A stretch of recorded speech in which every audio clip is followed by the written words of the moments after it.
Hi Nick, thanks for Hey, coming tonight. no problem. Yeah, today we want to help business owners in Australia to understand more about fair work or how to do the compliance properly. First of all, would you mind to introduce yourself to our audience, please?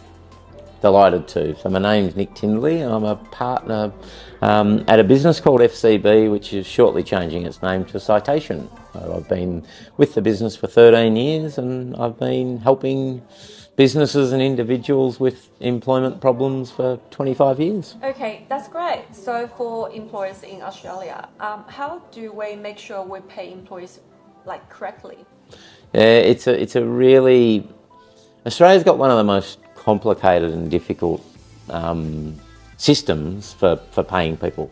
And I think it's easy to see that when you see that businesses like Woolworths and Coles, these major corporations, are not paying people properly. And it's not because they're deciding not to pay people properly, it's because it's a really complicated system. I think one of the funniest things is that the part of our Australian government that looks after employment and the system that requires people to pay people properly underpaid its employees. So even the government got it wrong. So everyone can get it wrong. So it's predominantly about where you get information from and how you learn and understand that information to ensure that you are paying people properly. So it starts with that there are a set of minimum conditions that every employee in Australia has, and that's around leave entitlements and hours of work. And then there's another layer of complexity, which is things like what they call awards, industry awards. So for example, McDonald's might pay under the fast food award, and so they have to make sure that every time an employee works that they're paid the correct amount. But it's not just about a bottom hourly rate. There's when did they start their shift, so are they entitled to an additional what they call a penalty rate for that shift? Have they done too many hours on a day so that they get what they call overtime, which again has a penalty rate attached to it? And it's an incredibly complicated system. It's really hard to know where to get the right information. But if you put your time into it, if you get it right, and it's really important to try to get it right as early as possible. If you've got it right, then you're travelling okay. Right.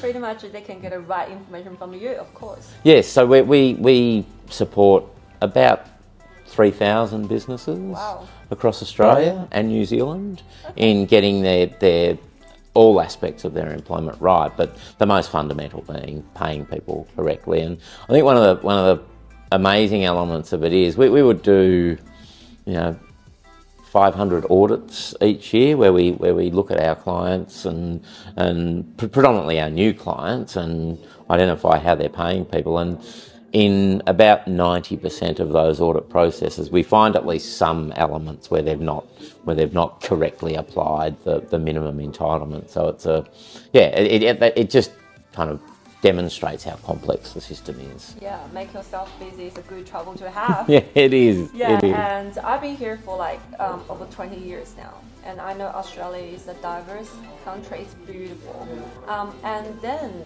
because people coming from different cultural backgrounds, so when we employ people, sometimes intentionally, maybe purposely, has workplace discrimination or harassment issue happen sometimes. So if it happens, what's your professional advice to employers to avoid that or to... Yeah, again, it starts with setting yourself up right at the start. So, we talk a lot about being clear with employees what the expectations that you have of them are, and that goes from the tasks that they're performing, but probably most critically to the way we need them to conduct themselves when they're at work. And having policies in place is a really strong way of ensuring that people are treating each other fairly, and so issues of discrimination are less likely to arise.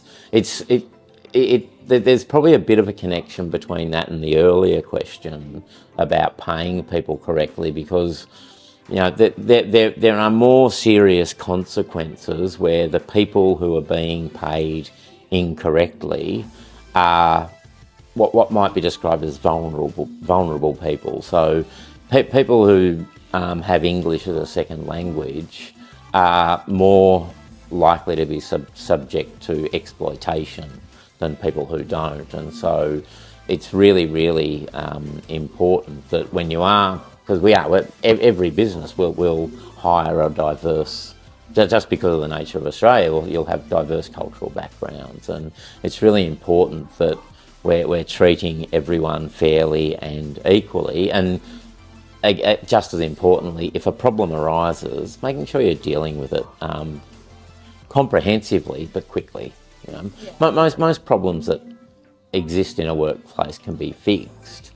People sometimes make stupid comments, and that racist or sexist or ageist or whatever. But you can, if you act quickly, you can prevent that from snowballing. And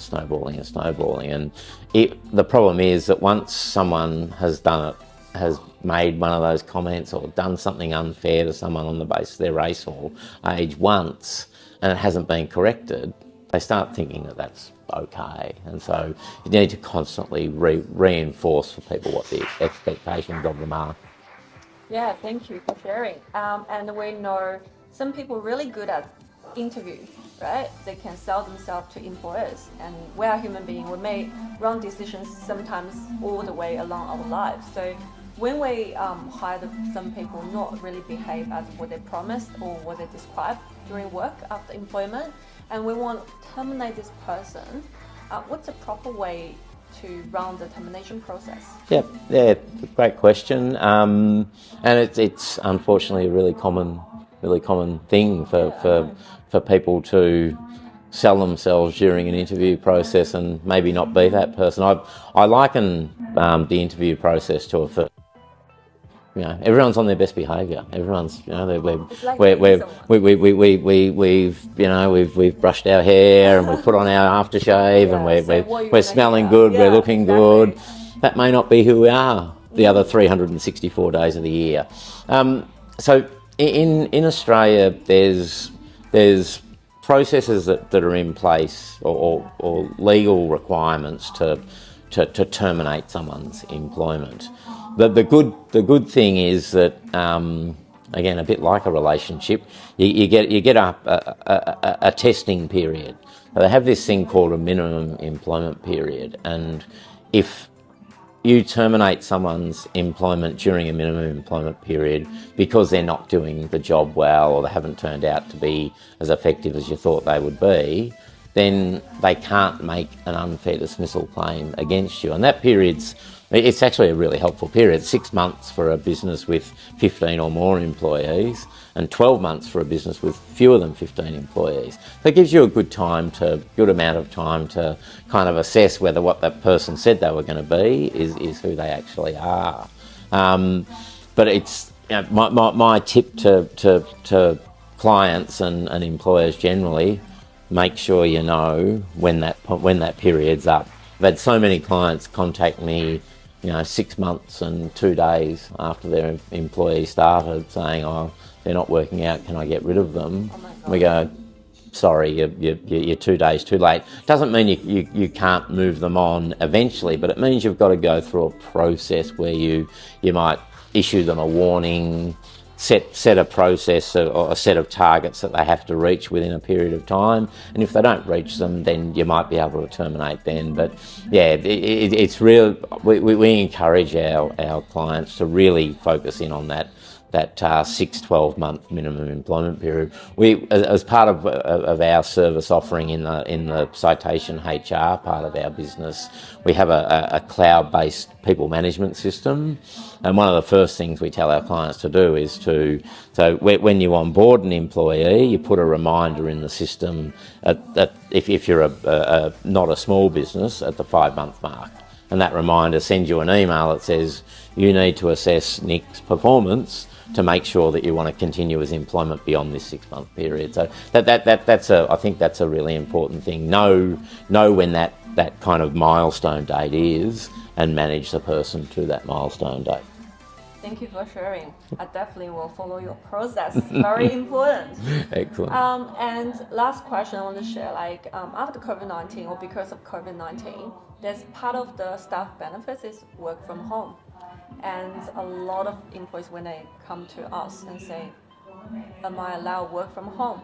But the employees also, all of them prefer employee come to the office, work in the office because team environment, motivation, or people management.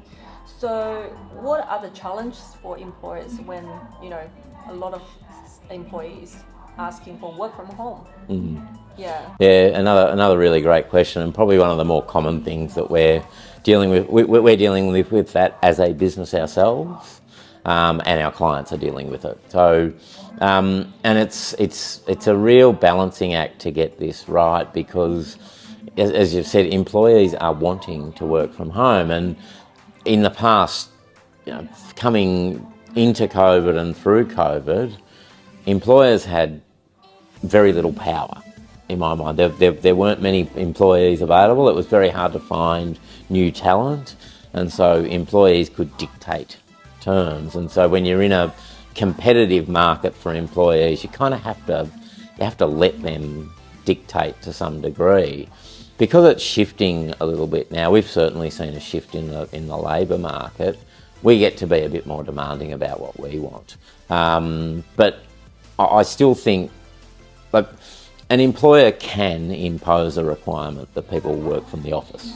Absolutely. And there have been a number of decisions in the Fair Work Commission, one even on Monday this week, that confirmed that you can require people to attend the office, provided you haven't hired them solely to work from home, provided you haven't committed to an unending work from home arrangement. But I just encourage people to exercise a bit of caution with that and a bit of practicality with it. I think my view is that people are nowhere near as productive working at home as they are at the office. No way. Most people are not being productive. But everyone will tell you that they're more productive. So because they're not having to travel in and travel home, and or have kids, right? Yeah. And so I think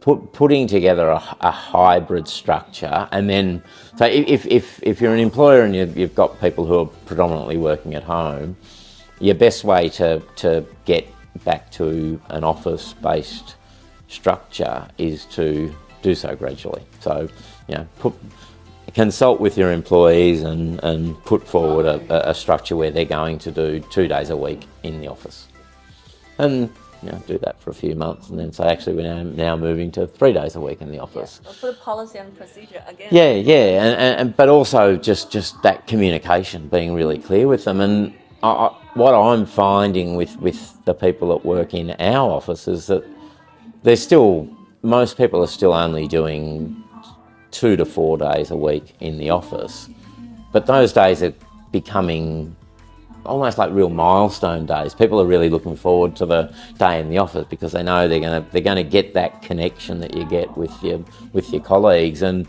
in a business like ours, where kind of learning and development's so important, you cannot say too strongly how important it is for people to be in an office environment together, where that they might be doing their work, but they'll be listening to a conversation that someone's having about a legal scenario, and they're kind of, oh, okay, I hadn't thought of it that way. So that shared learning is really important. So absolutely, you can start moving people back to working in the office.